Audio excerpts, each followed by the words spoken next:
你说话的时候、吃东西的时候、笑的时候，都会用到这个关节。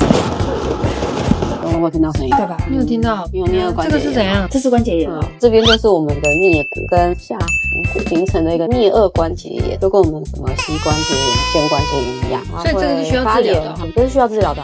这个的话可以做一些肌力训练，让它不要那么容易脱位，就是让你用手去推它，有一个相阻抗的力量。然后我们下巴稍微往前，然后一样是压回来，可以训练到这边的。然后有些穴道可以，像是我们的太阳穴、翳风穴，耳朵上面的尖端大概3个指腹，点揉3分钟。不要大家都说看着影片笑得很开心，如果他们笑到也还是我可以体谅，可以体谅，但没有负责。